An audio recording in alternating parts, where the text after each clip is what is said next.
Sukuna ने इस character के पोटेंशियल को गोजो तक से कंपेयर किया और सुकुना जैसे करैक्टर के मुंह से किसी की तारीफ सुनना एक अपने आप में बहुत बड़ी बात है। और ध्यान रखना ये वही करैक्टर है जैसे कि एपिसोड 7 में मेगुमी और यूजी ढूंढ रहे थे और इस सॉर्सरर का नाम है हिरोमी हिगुरुमा। आगे मैं जो भी इसके बारे में बताऊंगा वो एक स्पॉइलर होने वाला है, तो इस बात को ध्यान में रखना। तो देखो भाई, हिरोमी हिगुरुमा सॉर्सरर बनने से पहले एक वकील हुआ करता था जो कि सच्चाई के लिए लड़ता था। उसने लास्ट केस एक लड़के का लड़ा था जो कि बिल्कुल बेकसूर था, बट यहाँ पे जज और दूसरी पार्टी मिलके उसे गुनहगार साबित कर देती है। और उसी टाइम दूसरी तरफ केंजाकू ने आइडल ट्रांसफॉर्मेशन टेक्निक एक्टिवेट की थी, जिसकी वजह से हिरोमी को मिलती है उसकी टेक्निक। और हिरोमी जज के फैसले को सुन के इतना ज्यादा नाराज था कि वो एट द स्पॉट जज और दूसरी अपोजिट पार्टी को मार डालता है। और हिरोमी कोई नॉर्मल सॉर्सरर नहीं, एक प्रोडिजी है, क्योंकि हिरोमी सिर्फ 12 दिन के अंदर अंदर ग्रेड 1 सॉर्सरर के लेवल तक पहुंच चुका था। और ये बंदा जितना प्रोडिजी है उतनी इसकी खतरनाक टेक्निक भी है। इसकी टेक्निक का नाम है डेडली सेंटेंसिंग। इसमें होता ही है कि जब भी हिमोरी अपनी टेक्निक को अपने ओपोनेंट के ऊपर यूज करता है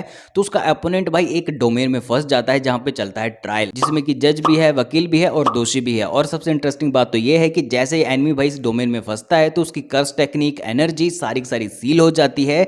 और इससे भी क्रेजी बात भाई, कोई भी कोर्ट रूम के अंदर किसी भी तरह का वायलेंस नहीं कर सकता है, भले वो कितना ही 30 मार का क्यों ना हो। और जज के रूप में कोई नॉर्मल ह्यूमन नहीं, एक शिकेगामी होता है जिसे कि दोषी के पास्ट के बारे में सब कुछ पता रहता है। अब जैसे ही दोषी का गुनाह साबित हो जाता है तो हिरोमी के हाथ में आती है एग्जीक्यूशनर ब्लेड, या यूं कह लो जो जज के हाथ में जो हथौड़ा रहता है ना वही बदल के एग्जीक्यूशनर ब्लेड में बदल जाता है। और ये एग्जीक्यूशनर ब्लेड जैसे ही भाई दोषी को टच करेगा तो उसकी इंस्टेंट डेथ हो जाएगी, मतलब दोषी को सोचने तक का मौका नहीं मिलेगा। और हिरोमी अपनी कर्स टेक्निक के बिना अपने हथौड़े का यूज करता है, जिसे कि वो अपनी मन मर्जी से छोटा बड़ा लंबा पतला मोटा कर सकता है अपनी इच्छा के अनुसार। और इंटरेस्टिंग बात यह है कि वो उस हथौड़े को भाई टेलीपोर्ट कर सकता है अपने दोनों ही हाथों में। और ये चीज हिरोमी के एनिमी को कंफ्यूज करने में काफी ज्यादा काम आती है। और अगर मैं बात करूं कि हिरोमी मांगा में किस किस से लड़ता है, तो भाई हिरोमी सबसे पहले लड़ता है यूजी से। एकदम क्रेजी वाली फाइट होती है दोनों में। तब हिरोमी को समझ में आता है कि यूजी और उसकी पार्टी जो है सच्चाई के लिए लड़ रहे हैं, तो हिरोमी भाई यूजी की साइड आ जाता है। और उसके बाद होती है हिरोमी और सुकुना की फाइट। और वो क्या फाइट थी, मतलब क्रेजी वाली फाइट थी भाई। सुकुना काफी ज्यादा इंप्रेस था हिरोमी से, क्योंकि हिरोमी की जो लर्निंग पावर थी किसी दूसरे सॉर्सर से एक अलग ही लेवल पे थी। क्योंकि भाई हिरोमी जो है ना सुकुना के साथ लड़ रहा होता है और उसी टाइम वो एट द स्पॉट भाई आरसीटी यानी कि रिवर्स कस टेक्निक और डोमेन एम्प्लीफिकेशन सीख लेता है, जिसे सीखने के लिए भाई एक नॉर्मल सॉर्सर को सालों लग जाते हैं, पूरी जिंदगी लगा देता है, फिर भी सीख नहीं पाता। और इस बंदे ने सिर्फ एट द स्पॉट सीख लेता है, जिसे देख के सुकुना भी काफी ज्यादा हैरान था।